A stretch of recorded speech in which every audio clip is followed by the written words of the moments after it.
Waktu dia berkata tetelestai, dia dalam penderitaan yang sangat-sangat menderita.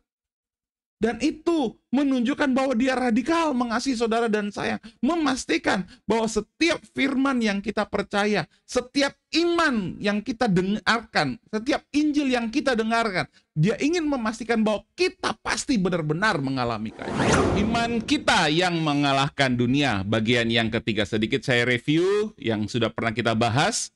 Yang pertama, Yesus telah mengalahkan dunia. Wah, kita percaya Yesus sudah mengalahkan dunia.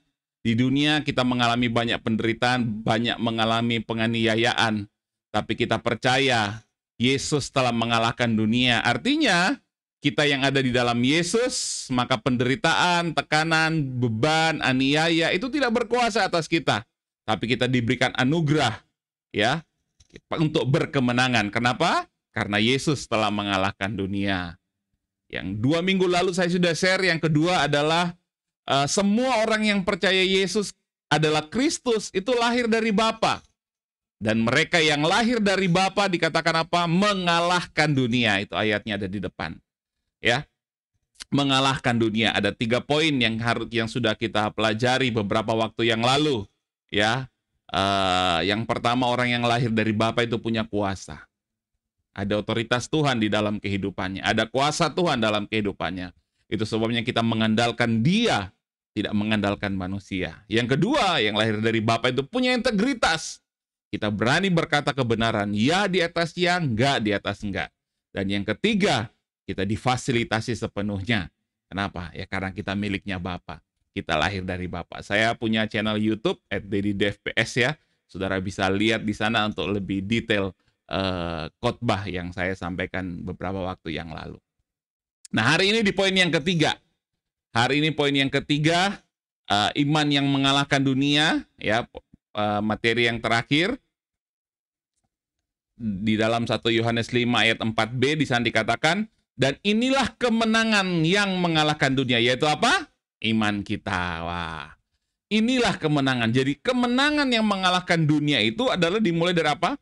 Dimulai dari apa yang kita imani. Dimulai dari apa yang kita yakini.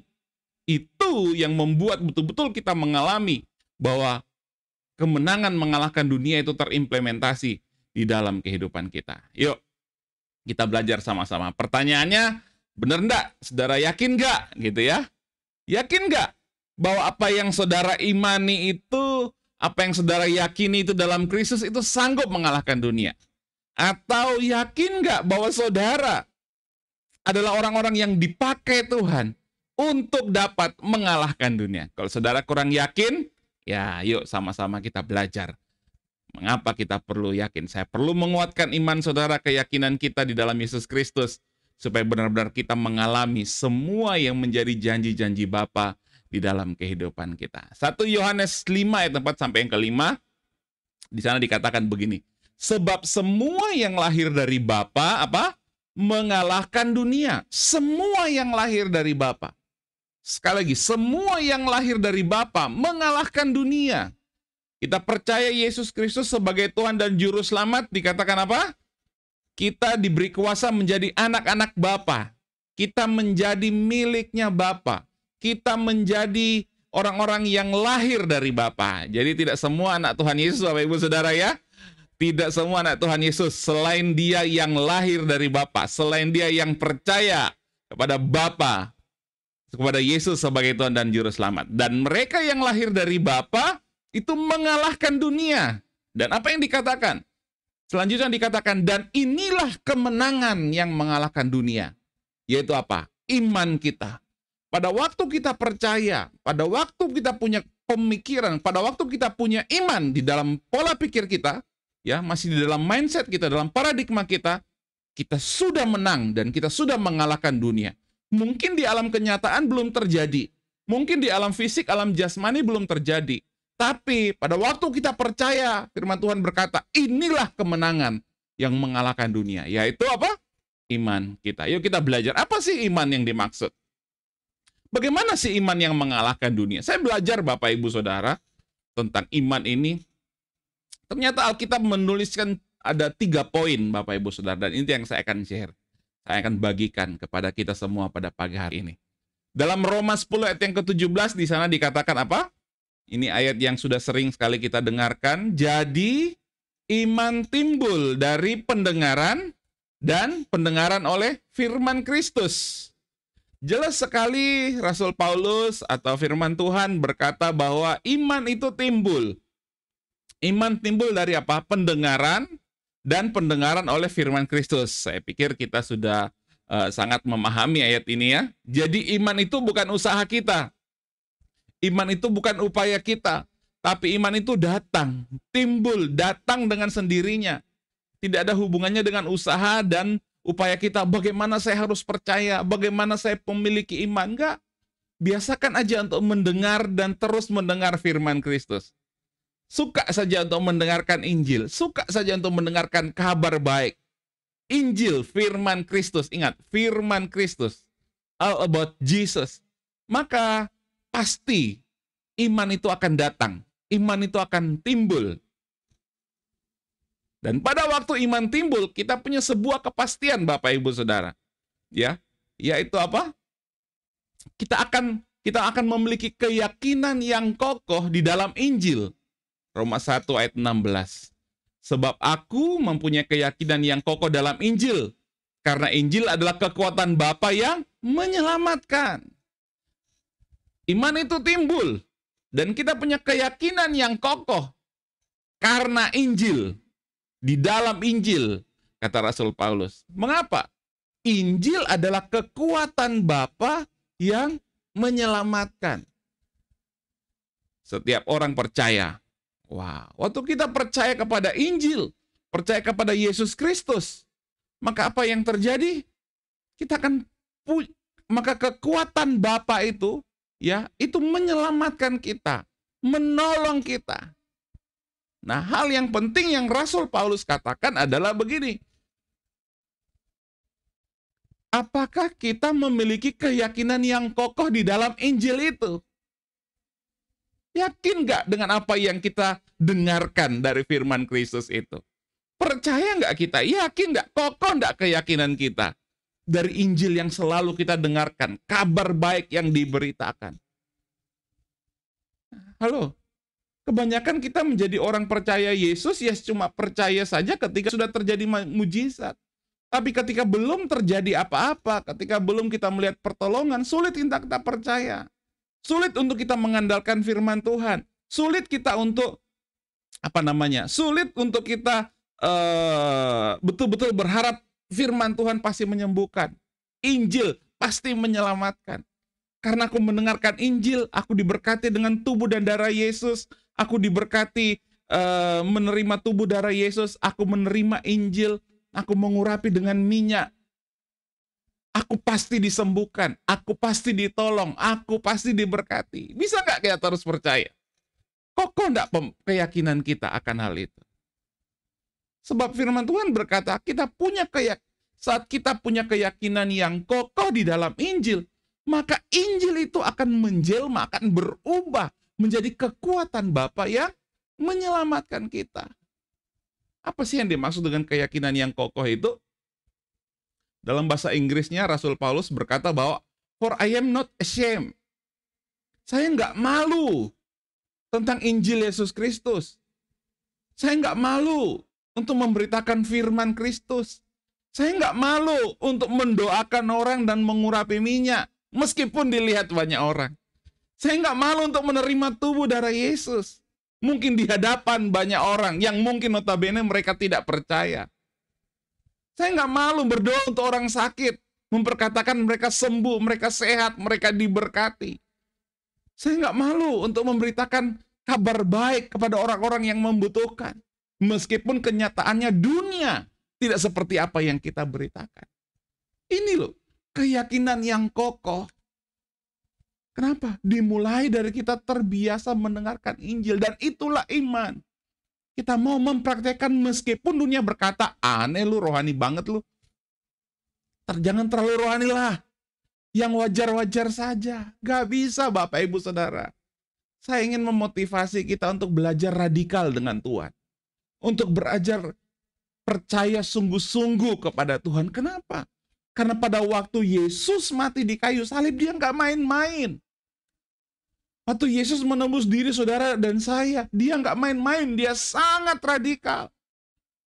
Waktu dia berkata tetelestai, dia dalam penderitaan yang sangat-sangat menderita.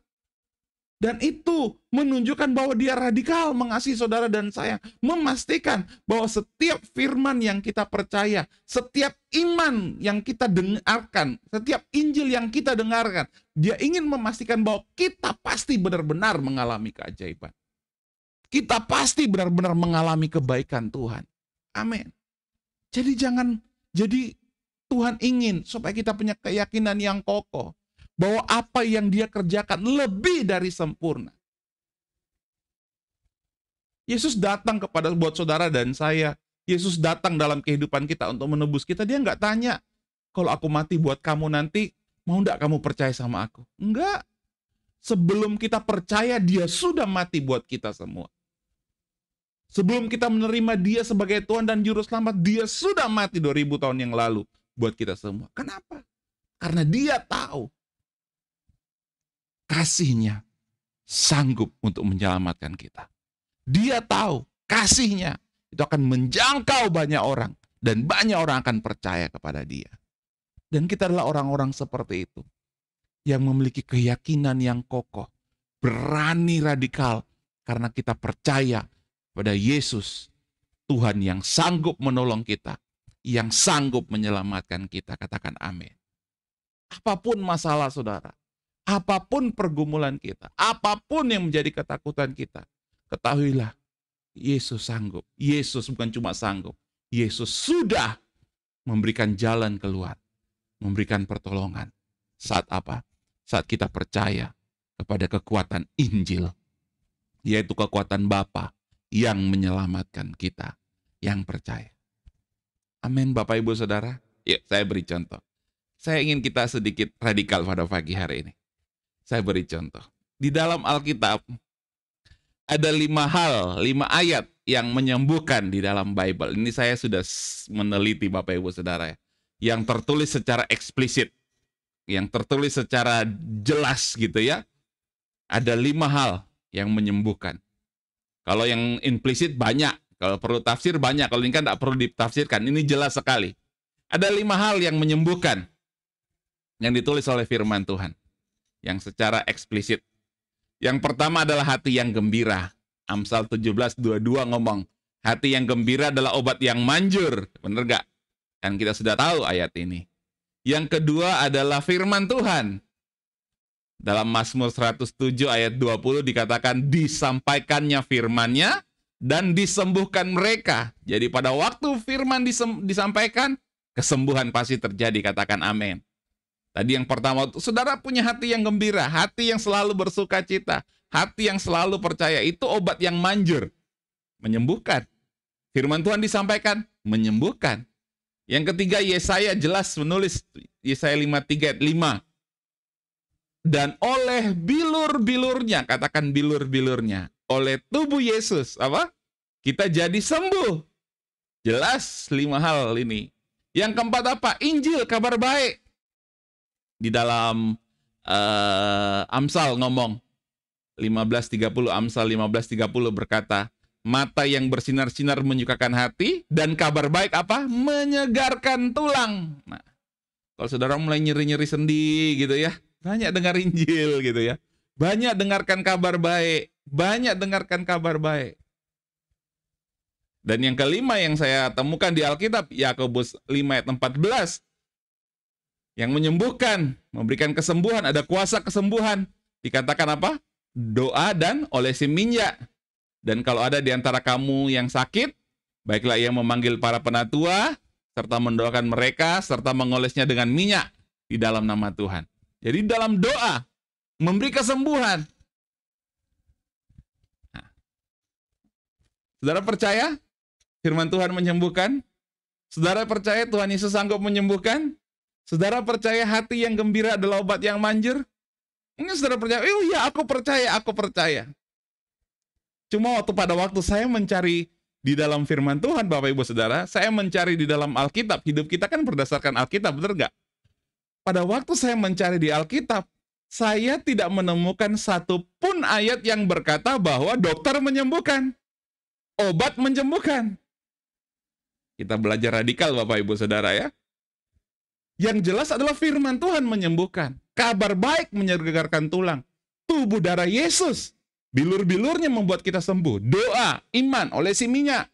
Terjadi kesembuhan. Hati yang gembira, obat yang manjur. Tapi tidak ada Alkitab menulis bahwa kamu pergi ke dokter dan kamu pasti sembuh nanti. Saya bukan anti dokter Bapak Ibu Saudara. Ya, saya tidak anti dokter. Saya menghormati kerja para dokter. Saya juga percaya dokter dipakai Tuhan. Maksud saya menyampaikan ini begini Bapak Ibu Saudara. Sebelum kita mencari obat, sebelum kita mencari dokter, dengarkan Injil terlebih dahulu. Percaya firman Tuhan terlebih dahulu. Ya, ini yang harus menjadi habitnya kita. Ini yang harus menjadi kebiasaannya kita sebagai anak-anak Tuhan. Berani hidup berbeda dengan dunia. Istri saya pernah bersaksi, saudara mungkin ada di YouTube. Kesaksian istri saya. Istri saya pernah bersaksi. Dia pernah mengalami sakit benjolan. Waktu dia pelajari apa itu benjolan, itu ternyata itu cikal bakal dari kanker getah bening, ya, kanker payudara gitu ya. Dia sudah tahu kalau dia ke dokter, dokter pasti akan bilang hal yang sama. Dokter akan vonis hal yang sama. Tapi apa istri saya yang lakukan? Istri saya lakukan adalah dia buka firman. Dia dengarkan kabar baik. Dia terima tubuh darah Yesus. Karena kenapa? Karena kami percaya dokter di atas segala dokter. Tabib di atas segala tabib. Yang namanya Yesus. Bukan kami tidak percaya dokter. Bukan Bapak Ibu Saudara. Karena kami punya pengalaman. Adik saya sakit diare dibawa ke dokter. Disuntik sama dokter. Bukannya diarenya sembuh. Matanya jadi rabun. Ini kenyataan. Ya kecuali dokter yang kita kenal, mungkin dokter Pester Ratna, wah kita kenal, oh beliau pasti akan care, peduli dengan kita. Tapi seberapa banyak dokter di luar yang bisa kita percaya? Seberapa banyak rumah sakit yang bisa kita percaya? Saya tidak, sekali lagi, saya tidak anti dokter, saya tidak anti obat Bapak Ibu Saudara. Tetapi yang menjadi prioritas kita, yang menjadi mindset kita, ketika sesuatu yang tidak mengenakan terjadi dalam kehidupan kita, bisakah kita melihat bahwa Yesuslah yang terutama? Firmanlah, tubuh dan darahnya lah yang terutama yang sanggup menolong dan menyembuhkan kita. Katakan amin. Ya, inilah kerinduan Tuhan. Kita berani berbeda, kita berani percaya, kita berani berbeda dengan sistem dunia ini. Dan pada waktu kita melihat betul-betul kesembuhan terjadi, kita akan bersaksi bahwa itu karena kasih karunia Tuhan, bukan karena dokter, bukan karena rumah sakit, bukan karena obat. Berani perkatakan itu. Di dalam keluarga saya melatih anak-anak saya, melatih keluarga saya untuk apa? Jangan dikit-dikit obat, nyeri dikit obat, nyeri dikit obat, sakit dikit telepon dokter. Jangan. Sakit, nyeri, dan lain sebagainya. Tubuh darah. Dengarkan firman. Dan lihat, kita mau percaya bahwa Injil adalah kekuatan Bapa yang menyelamatkan. Itu kata Alkitab. Mau enggak kita radikal percaya seperti yang firman Tuhan katakan? Ini iman Bapak Ibu Saudara. Ini yang menjadikan kita berbeda dengan dunia. Kalau memang toh Tuhan menuntut kita harus ke dokter, enggak apa-apa. Tapi yang terlebih dahulu kita andalkan Tuhan dan beri kesempatan kepada Tuhan untuk menolong, menyembuhkan kita. Amin. Sekali lagi, Yesus sangat radikal mengasihi kita. Karyanya di kayu salib sangat radikal untuk menunjukkan dia sanggup menolong kita. Itu sebabnya dia mau kita percaya dengan radikal kepada dia. Betul-betul percaya kepada dia. Karena pada waktu kita percaya, kita melihat kuasanya dinyatakan dalam kehidupan kita. Itu sebabnya kalau saya menyampaikan firman, saya belajar menyampaikan secara radikal. Karena Yesus terlalu radikal dalam kehidupan kita. Jangan malu of the gospel of Christ. Jangan malu akan Injil Yesus Kristus. Praktekkan firman Tuhan. Praktekkan Injil Tuhan. Dan lihatlah, kita betul-betul hidup dalam kuasa, keajaiban yang supranatural. Katakan amin. Firman Tuhan sanggup menolong saya. 1, 2, 3. Firman Tuhan sanggup menolong kita. Saya tahu mungkin bagi saudara yang masa sih. Yes, itu pilihan Bapak Ibu Saudara. Saudara mau percaya radikal atau mau setengah-setengah, ya itu pilihan. Tapi kalau saya melatih diri saya, karena saya tahu Yesus terlalu radikal buat saya, maka saya mau percaya dia dengan sangat radikal. Karena kenapa? Melalui apa? Melalui pendengaran akan firman Kristus. Saya punya keyakinan yang kokoh. Saya nggak mau malu untuk mempraktekkan apa yang Tuhan janjikan. Karena janjinya tidak pernah gagal dalam kehidupan kita. Dokter bisa berubah, pendeta bisa berubah, hamba Tuhan bisa berubah, pengacara bisa berubah, kondisi keuangan bisa berubah, kondisi politik, kondisi ekonomi bisa berubah. Tapi ada satu yang tidak pernah berubah, yaitu apa? Firman Tuhan pasti digenapi dalam kehidupan kita. Dulu, sekarang, sampai selama-lamanya. Tidak akan pernah berubah. Katakan amin. Berikan tepuk tangan yang meriah buat Tuhan Yesus Kristus. Amin. Yang kedua, Bapak Ibu Saudara. Iman. Ayat yang terkenal, Ibrani 11 ayatnya yang pertama. Iman adalah dasar dari segala sesuatu yang kita harapkan dan apa? Bukti dari segala sesuatu yang tidak kita lihat. Dasar dari segala sesuatu yang kita harapkan dan bukti dari segala sesuatu yang tidak kita lihat. Jadi saya menulis di sini yang kedua, iman adalah dasar pengharapan kita dan bukti dari yang tidak kita lihat. Mungkin saudara berkata, apa yang dimaksud dengan bukti yang tidak kita lihat? Kalau dasar pengharapan kita jelas, Yesus. Dia sudah mati berkorban buat kita, dia sangat mengasihi kita, itu dasar pengharapan kita. Tapi yang menjadi pertanyaan kita, apa bukti dari yang tidak kita lihat? Ternyata saya belajar Bapak Ibu Saudara, kata bukti di sana, ya evidence dalam bahasa Inggris, tapi kalau dalam bahasa Yunaninya, elenkos. Itu salah satu maknanya, salah satu artinya yaitu conviction. Yaitu apa? Pengakuan. Jadi iman, dasar pengharapan, dan pengakuan dari apa yang tidak kita lihat. Setelah kita punya dasar pengharapan, menaruh pengharapan kita di dalam Yesus, untuk ketika kita menghadapi sesuatu. Yang kedua adalah apa? Speak out. Akui, perkatakan. Apa yang kita percaya itu. Terus perkatakan, perkatakan. Sampai apa yang kita imani menjadi kenyataan di dalam kehidupan kita. Itulah iman. Jadi iman tidak bisa cuma sampai dalam hati saja. Iman nggak bisa cuma sampai dalam pikiran saja. Iman harus sampai dalam lewat perkataan kita. Dengan hati kamu percaya, dengan lidah kamu mengaku. Harus sampai pada perkataan. Kita percaya sembuh, kita percaya kita sehat, kita percaya kita diberkati. Nggak cuma sampai dalam iman, dalam pikiran. Nggak cuma sampai di alam jiwa saja. Tapi harus lewat perkataan kita. Aku sembuh karena bilur-bilur. Yesus menyembuhkan.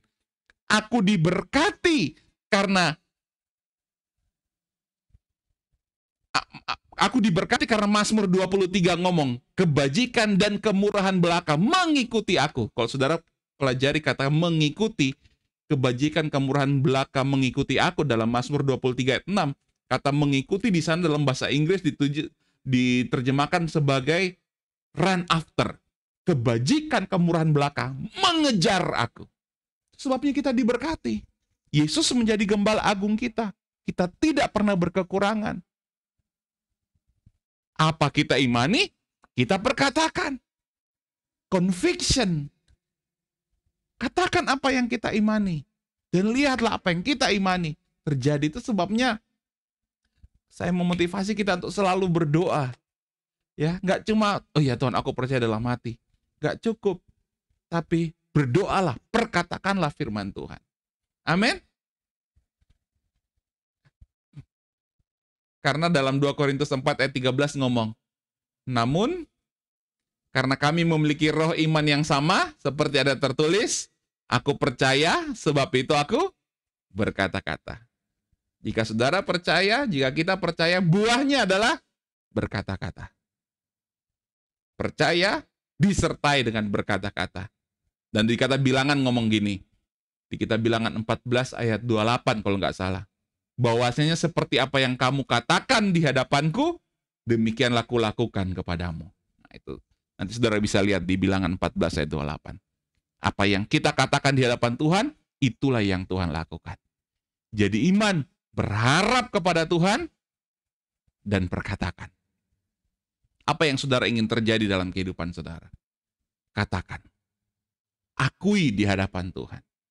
Bawa kepada Yesus, perkatakan. Saya melatih diri saya, melatih keluarga saya, melatih teman-teman di komunitas saya untuk setiap pagi lihat kaca, perkatakan firman Tuhan untuk orang yang ada di cermin di kaca itu. Perkatakan janji Tuhan, perkatakan firman Tuhan. Dan benar-benar kami hidup di dalam banyak kebaikan, banyak mujizat, banyak berkat. Saya berdoa kita mengalami ini. Iman kita benar-benar mengalahkan dunia. Amin. Itu yang kedua. Yang pertama tadi, iman adalah keyakinan yang kokoh dalam mendengarkan dan terus mendengarkan firman Kristus. Yang kedua, iman adalah kita berharap pada Yesus dan perkatakan. Terus perkatakan. Meskipun belum terjadi, perkatakan. Pada waktu Yesus mengutuki pohon ara, tidak langsung terjadi, tapi setidaknya sudah diperkatakan. Pada waktu diperkatakan, terjadilah apa yang Yesus inginkan. Demikian juga kita, Bapak Ibu Saudara. Mungkin belum langsung terjadi, tapi terus perkatakan. Pada waktu kita memperkatakannya itu, maka di alam rohani terjadi perubahan yang luar biasa. Maka alam jasmani akan mengikuti. Amin. Berharap pada Tuhan, perkatakan. Jangan cuma batin. Nah, apa itu batin? Jangan cuma dalam hati. Perkatakan. Dan lihat Tuhan bekerja di dalam kehidupan kita. Itu yang Tuhan inginkan. Kita pahami, kita belajar. Yang ketiga, yang terakhir, Bapak Ibu Saudara. Iman. Di dalam Ibrani 12 ayat yang kedua. Tadi Ibrani 11 ayatnya yang pertama itu adalah definisi dari iman. Ya, arti dari iman. Kalau Ibrani 11 ayatnya yang kedua adalah bagaimana kita bisa menerima iman. Bagaimana kita bisa memiliki iman. Ibrani 12:2 ngomong begini. Marilah kita melakukannya dengan mata yang tertuju kepada Yesus, yang memimpin kita dalam iman, dan yang membawa iman kita itu kepada kesempurnaan. Yang dengan mengabaikan kehinaan tekun memikul salib, ganti sukacita yang disediakan bagi Dia yang sekarang duduk di sebelah kanan tahta Bapa. Jadi iman yang kedua adalah apa? Kita melakukannya, apa yang harus kita lakukan, apa yang harus kita kerjakan, dalam segala hal yang kita lakukan, dalam segala hal yang kita kerjakan, maka kerjakanlah dengan fokus kepada Yesus. Yesus yang seperti apa? Yesus yang tekun memikul salib kita. Yesus yang tekun memikul penderitaan kita. Yesus yang telah dengan tekun dan telah menjadi sempurna memikul segala sakit penyakit kita, memikul segala kekhawatiran kita, memikul segala ketakutan, masalah pergumulan kita. Yesus telah memikul segala salib kita. Di kayu salib Dia berkata, sudah selesai. Dan Dia telah menembus kita. Atas dasar itulah kita bisa percaya, kita bisa punya iman, dan melihat janji-janji Tuhan digenapi dalam kehidupan kita. Amin. Pada waktu kita mengalami pergumulan, pada waktu kita mengalami penderitaan, kita jangan berpikir, oh saya lagi pikul salib. Oh ini salibku.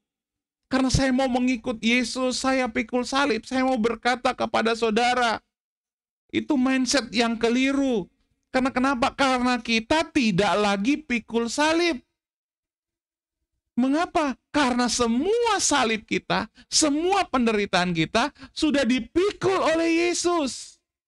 Sudah diambil oleh Yesus. Jadi jangan beriman lagi bahwa kita masih pikul salib. Oh, tapi kan Yesus ngomong bahwa barang siapa mau mengikut aku, dia harus pikul salib. Menyangkal diri. Yesus ngomong seperti itu sebelum Yesus mengambil salib saudara. Seharusnya kita yang disalib, bukan Yesus. Kita yang berdosa, kita yang harus kena kutuk. Kita yang harus disalib. Kalau mau ikut Yesus, kita harus disalib. Kenapa kita harus membayar kutuk dosa kita? Tapi itu tidak bisa kita lakukan. Karena kalau kita disalib, kita akan mati. Tapi kabar baiknya, Yesus datang ke dunia. Dia ambil semua salib kita. Dia menjadi terkutuk di kayu salib karena kita. Dia dibuat menjadi dosa karena dosa kita. Supaya apa? Supaya kita tidak menjadi orang terkutuk lagi. Kita menjadi orang yang dibenarkan oleh Bapa. Sekali untuk selama-lamanya. Jadi Yesus yang pikul salib kita. Kalau kita berkata penderitaan masalah yang kita alami adalah karena kita harus pikul salib, lihat kepada Yesus. Yesus sudah ambil salib kita. Berkatakan bahwa saya tidak pikul salib lagi. Saya harus menang. Saya harus menang. Dan lihatlah apa yang kita imani terjadi dalam hidup kita. Katakan amin. Ini iman. Fokus kepada Yesus yang telah memikul salib kita. Tekun memikul salib kita. Dia sudah melakukannya dengan sempurna. Supaya kita tidak pikul salib lagi. Kita tidak menderita lagi. Kita nggak susah. Apa yang kita minta terjadi di dalam kehidupan kita. Katakan amin. Ya, saudara percaya? Ya, sekali lagi.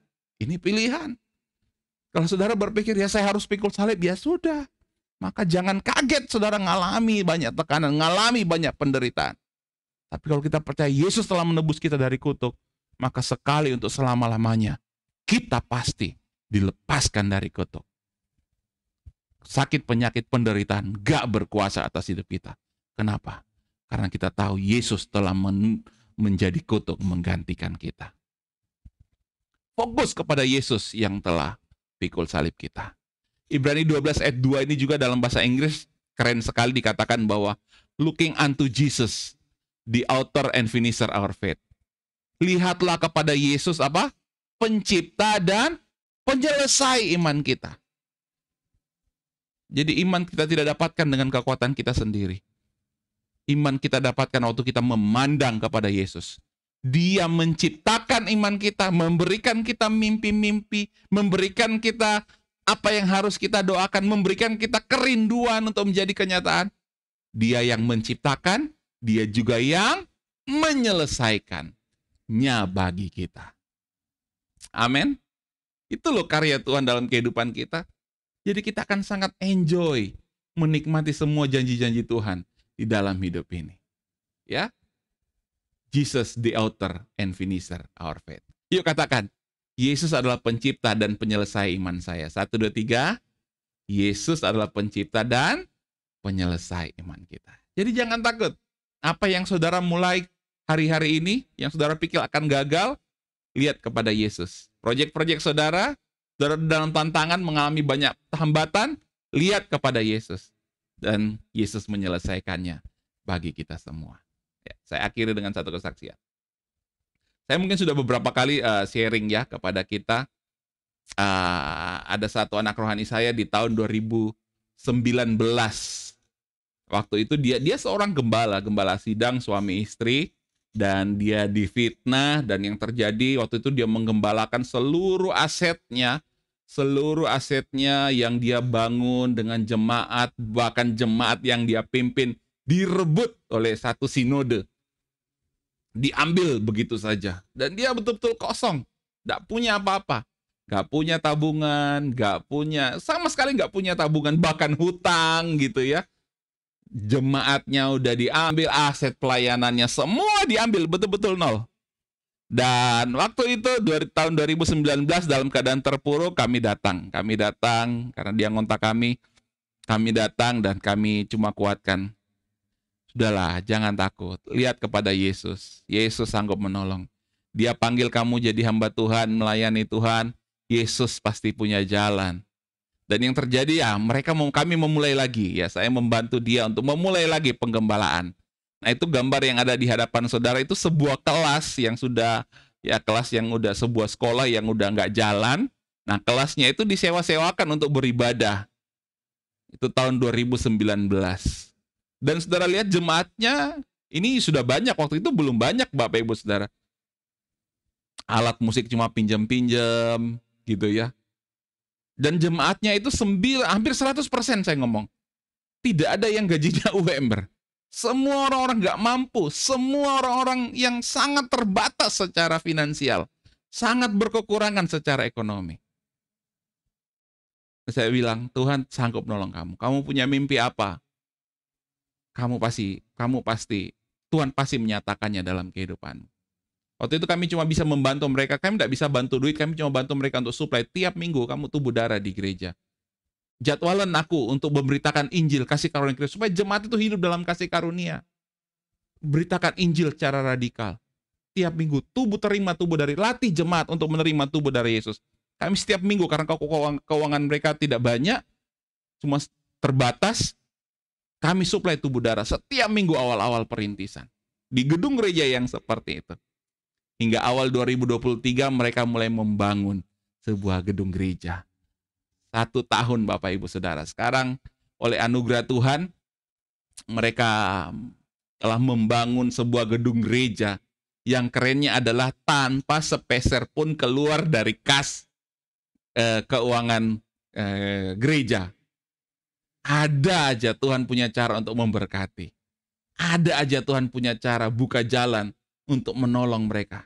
Dan hari ini minggu depan adalah grand opening gereja mereka yang baru. Pasca kemarin mereka sudah mulai beribadah soft opening di tempat yang baru. Sepeser pun tidak keluar dari kas. Sepeser pun tidak keluar dari uang pribadi gembalanya. Tapi Tuhan buka jalan untuk mereka membangun di pusat kota Sidoarjo dengan cara Tuhan yang ajaib. Sempat di bulan Oktober mereka mengalami kendala, nggak bisa untuk melanjutkan pembangunan alias mangkrak Bapak Ibu. Mereka datang kepada saya, gembalanya datang kepada kami. Kami cuma bawa mereka untuk menerima tubuh darah Yesus. Ingat, Yesus Yesus author and finisher of faith. Yesus pencipta dan penyelesai iman kita. Dan yang terjadi, waktu mereka pulang Oktober, mereka dalam pergumulan karena gedung gerejanya mangkrak. November ada pengusaha yang tidak mereka kenal datang bantu support. Dan akhirnya menyelesaikan bangunan gereja yang mereka bangun. Satu-satunya saya melihat gereja yang betul-betul, karena jemaatnya orang tidak mampu Bapak Ibu Saudara. Jemaatnya orang nggak mampu. Semua orang, itu pun dari petobat-petobat baru. Dari agama sebelah diinjili terima Yesus. Orang-orang susah dikumpulin terima Yesus. Dan mereka menjadi satu komunitas.